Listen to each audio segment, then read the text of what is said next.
Hi, if you're wondering why I'm stood here like Michael Jackson, it's because I'm about to review the O'Neill Gooru Wetsuit Glove. Basically, what's distinctive about this glove is that it's been dipped in liquid rubber.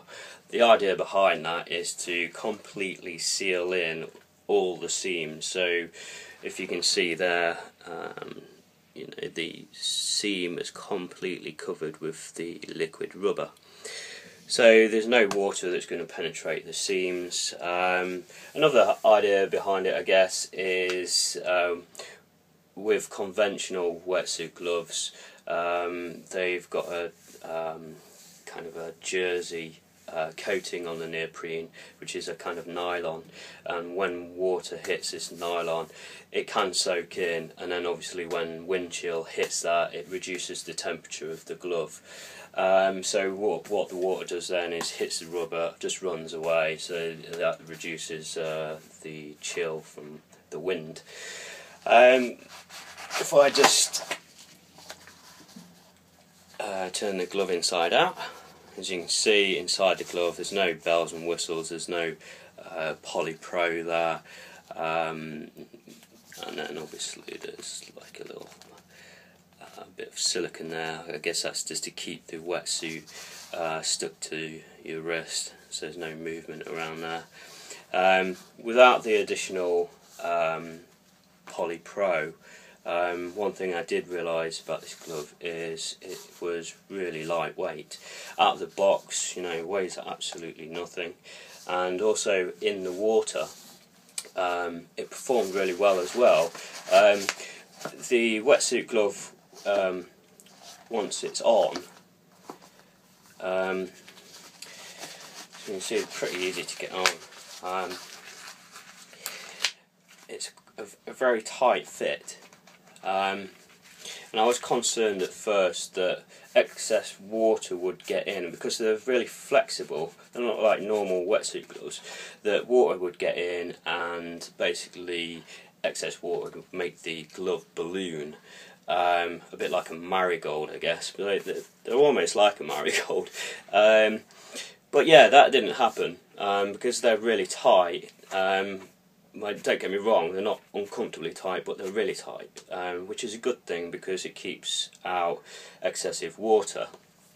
I was in the water for about 2 hours, 9 degrees, wind chill, so pretty cold, for about 2 hours, and then I'd say about 90 minutes in, yeah, my tips of my fingers start to feel a bit cold, but throughout generally kept my hands nice and warm, so I was pleasantly surprised with the performance, and yeah, the lightness of them.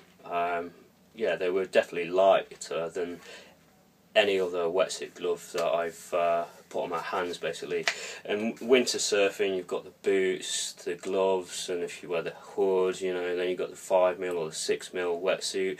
It's just all additional weight, so any weight loss for me is great, especially on your hands when you're paddling and all you've been doing all winter is eating pies and drinking beer. Is an added bonus. Now, one thing that did let the glove down, and I'm about to test if this is a manufacturing defect or if it's a problem with the rubber. And as you can see on my hand there's a massive slit. Now that was a little hole. It was kind of it started off like on the surface of the rubber, and then as I've continued to use the glove, it's obviously become a lot larger, so it looks like a bit like the Grand Canyon now. So as you can see, that rubber is just split, and straight away, as soon as that rubber splits, it's straight into the neoprene, and then straight under the neoprene there, you can see there's just jersey, so water just flows straight through that. So if the rubber is compromised, then yeah, expect water in there straight away. So yeah, I'm a bit concerned that this dipped rubber technology is not that good. Right, so what I'll do is I'm going to take the glove off and give this a bit of a destruction test, because obviously this wetsuit glove now is completely knackered. I can do what I like with it. So first of all, get a big knife, sharpen the knife, and let's see if these bad boys hold up with a few stabs and scrapes. Okay, so and that's going straight on the edge there, and I'll just nick that rubber.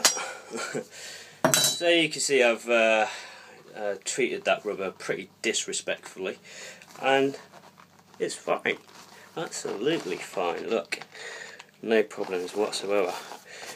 Let's give it another whirl. Yeah, I'm enjoying this.